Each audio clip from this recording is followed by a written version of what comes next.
Welcome back, everybody. Thank you for being here with us today. However, this is a novel tale to share, so here we go. My name is Calvin. Marriage, at least in my experience, has been a balancing act. And you do what you think is the right thing, you take on more things, and you assume your partner sees how much effort you are making. Since Lydia and I got married, obviously, I was the one to keep things organized. It wasn't a decision we made in any formal sense. It simply occurred.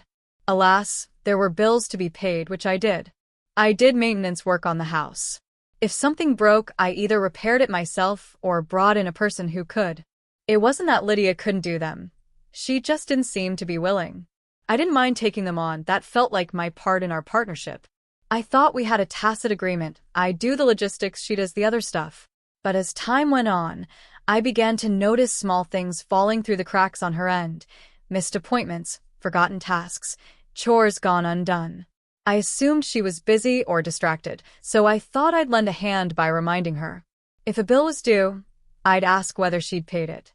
If there was something that needed to be scheduled, I'd ask if she had made a date. If she said she wanted to do something around the house, I'd check back later to see if she had done it. It was simple communication for me, a way to corral everything on track. But for Lydia, it felt like control. At first, she didn't say it outright, but I could read her irritation on her face whenever I inquired about something.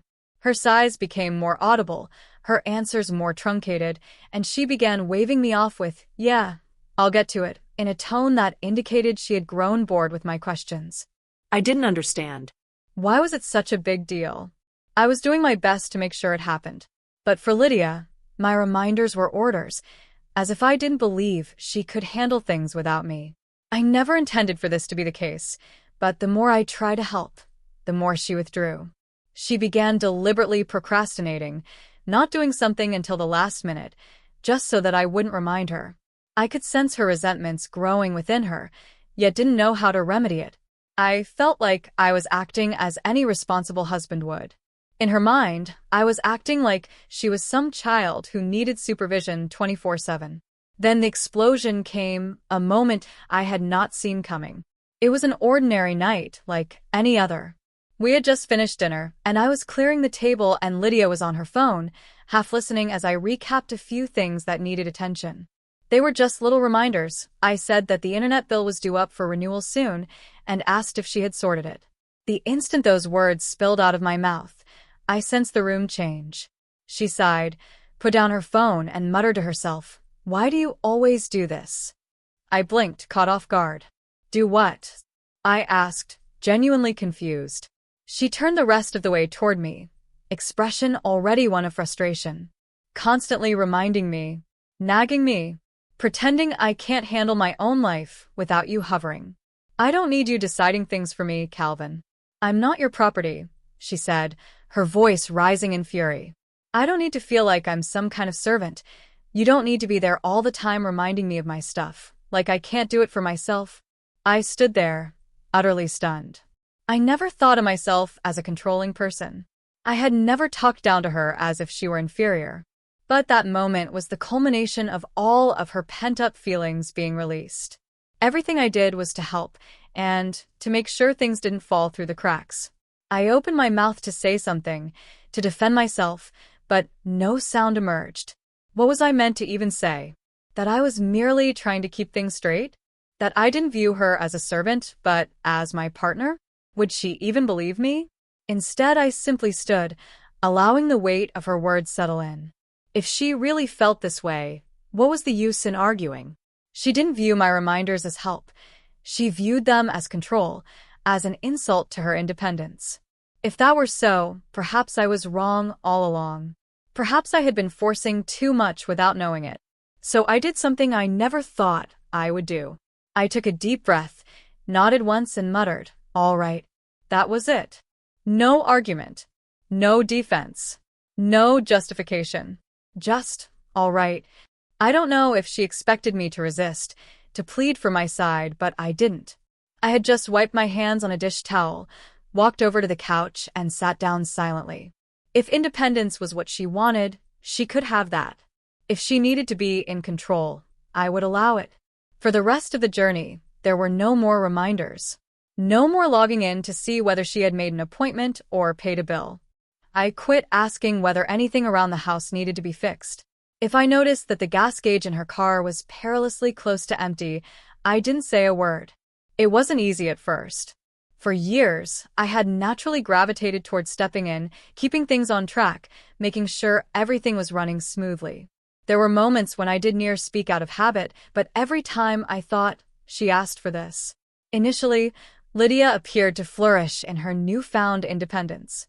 Absent me hovering over her shoulder, she could go about her day without a clock reminding her of her deadlines and obligations. I could sense that she loved the freedom and being in absolute control. She began making decisions without asking me. This was okay. She made appointments when she wanted to, did things at her own pace, and didn't have to keep me informed of what she was doing.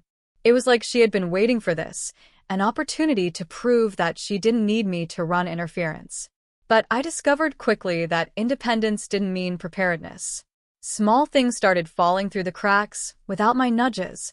She neglected to cancel a subscription and then missed a payment, later catching herself when the charge landed in her account, with no refund policy. She had inadvertently booked a work meeting during a doctor's appointment, which I would have caught if I had reminded her to look at her calendar. These were minor nuisances, not disastrous. But she waved them away, proceeding with an assurance I envied, even while I saw the red flags. I stayed silent. I didn't step in. The first SolarCity real problem arrived with the electric bill. She hadn't renewed the payment, and one afternoon she returned to find the power had been cut. I recall her yelling into the phone and storming into the living room, the entire surface of her face stretched taut with frustration. The power's out.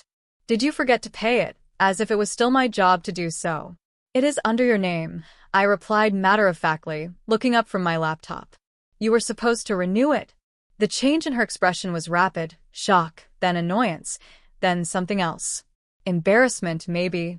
She turned away muttering something and called the power company to get it all sorted. With every passing minute, I could hear the impatience in her voice as she passed through the layers of the automated system, her sighs heavier than the last. Then came the car trouble. Meanwhile, she was driving it every day, blissfully unaware that its servicing was overdue, something I had always kept up with. She didn't see the warning signs, the hard idling, the occasional shudder when she accelerated. She didn't realize anything was amiss until the check engine light flickered on.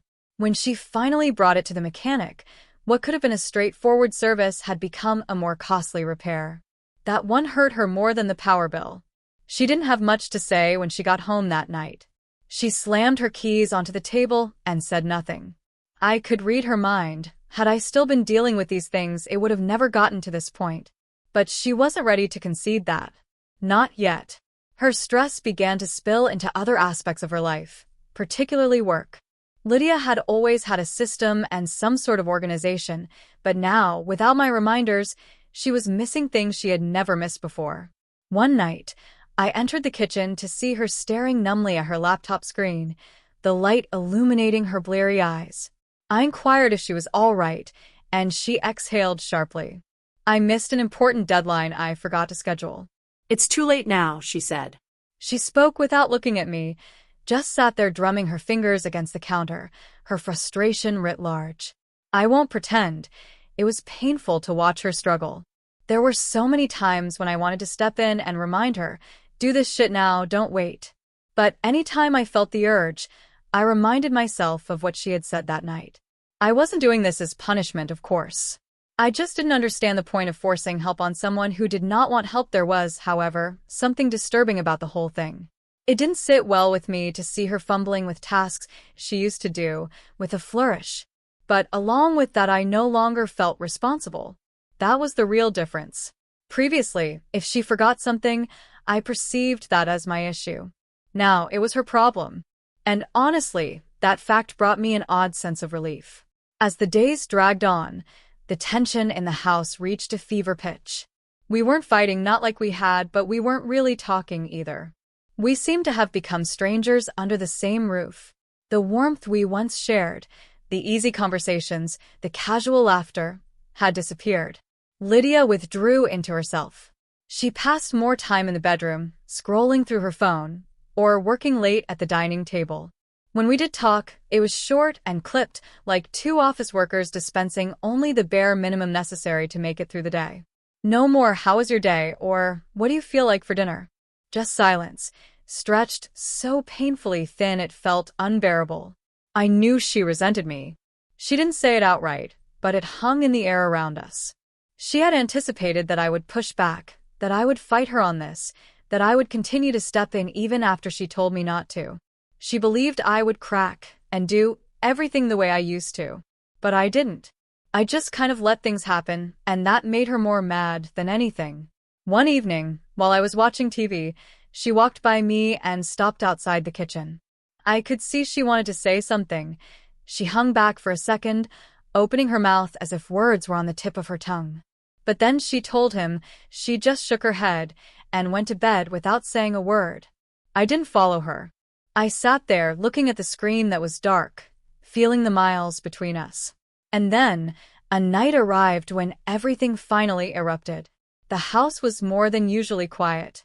I sat at the kitchen table, scrolling mindlessly on my phone as Lydia stood at the sink, peering into a dry coffee mug as if it contained the answers to all our problems. She had been more evasive than ever these days, just going through daily life without really saying much. But tonight, it just felt different. At first, she didn't say much. She just stood there, facing away from me, holding on to the edge of the counter. Then, suddenly, a soft cry pierced the silence. She held her face in both hands, as though trying to prevent herself from coming entirely undone. "I can't do this anymore," she said, her voice trembling, fragile, not the strong-willed woman I married. I put my phone down and looked at her, unsure of what to do. This was the moment I had been waiting for, the moment she would finally admit that things weren't working. But now that it had arrived, I didn't feel victorious. I just felt tired. Lydia inhaled again, though her voice trembled still when she spoke next. I didn't mean that I didn't need you." She angrily wiped at her face, angry with herself for losing it in front of me. "I just didn't want to be an obligation." I didn't answer for a long moment. So that was it. That had been what it was all about. Her fear of being a burden, of feeling as if she were being managed instead of loved. I reclined in my chair and let out a slow breath. "Lydia, I was never seeing you as an obligation," I said, my voice steadier than I felt. "I never viewed you as property or the kind of person that I needed to control. I thought I was just being responsible. I thought I was helping. But you," I paused, selecting my words with care. "You made everything I did sound like it was about power, like I enjoyed telling you what to do. That was never the case." She sniffed and looked at me, her eyes puffy and regretful. "I know," she admitted. I think I became so consumed by wanting to prove myself that I talked myself into believing that you were the enemy. And that wasn't fair." I nodded slowly, letting her words settle in. It wasn't fun to hear, but it was true. And for the first time in weeks, it seemed like we were finally saying what needed to be said. We seated ourselves at the table for hours, catching up on everything we'd been too lazy to talk about. Lydia also acknowledged that she had underestimated how much I had done in our marriage. She always thought things got done because they needed to get done, but now she understood how much of that burden had been placed on me. She also admitted that initially, she had loved the independence of figuring things out herself. But over time she began to feel overwhelmed. She didn't want to ask for help, she said, because it would only prove that she couldn't handle it. I listened, and when it was my turn, I told her the unvarnished truth about how I had felt. I acknowledged that, sure, I could have trusted her more. I could have backed off sooner instead of repeatedly being like, "How's this going? How's that going?" But I also told her that I had felt unappreciated for a long time. I had never minded leading the way, but the way she brushed off my effort made me feel as if my love was being misconstrued as control. That was what hurt the most. There were no dramatic apologies, no pledges to fix everything from now on, just an acknowledgement of what had to change. We both agreed that this had to be different going forward. I'd stop micromanaging, but she needed to be able to tell me when things were falling apart too, instead of letting me take charge. She would take more responsibility, but I still needed to feel wanted in our marriage. It wasn't a matter of one of us winning or losing. It was about balance. For the first time in what seemed like ages, the tension lifted from the room. We were not miraculously healed, but we finally gave up pretending that everything was all right. And that, if nothing else, was a beginning. Things did not snap back to normal in the days that followed. Even so, there were hesitations. Lydia would begin to ask me something but stop short, knowing she wasn't sure if she should. And there were times when I found myself thinking that I needed to remind her about something only to then take a breath and let it go. We were in the process of learning how to become a team again, and that work wasn't going to be done overnight. But gradually I began to notice real changes. Lydia started taking initiative, addressing things she had previously neglected or assumed would fall to me. She made appointments for herself without needing a push, paid bills, set alarms for herself, and took the car in for service without waiting for me to first say something. It wasn't that something had made her a completely different person, it was just that at this moment, she realized that they mattered. Simultaneously, I was learning to step back. I remained there, present and focused, though not in a way that made her believe that I was keeping an eye on her. If she needed assistance, I provided it. If she required help, I gave it to her. But I no longer felt obligated to shoulder it all myself. For the first time in a long time, our marriage was not one-sided. We had come to our middle ground. Lydia had the freedom she desired, and I had the partnership I'd always wished for. And, the most importantly, we had respect, not just for each other, but for the roles we played in each other's lives. In retrospect, I understand now that love was never about control. It was about support. I was so focused on making sure everything worked that I didn't realize how much my efforts made her feel like I was making all the decisions in our life together. And she had fought against my involvement for so long that she didn't appreciate how much I simply wanted to feel valued. It nearly drove us apart. But luckily, we figured it out in time. And that's our story. What about you? Have you ever experienced something similar in your relationships? Do share. It could inspire someone else. If this story spoke to you, share it with someone who needs to hear it.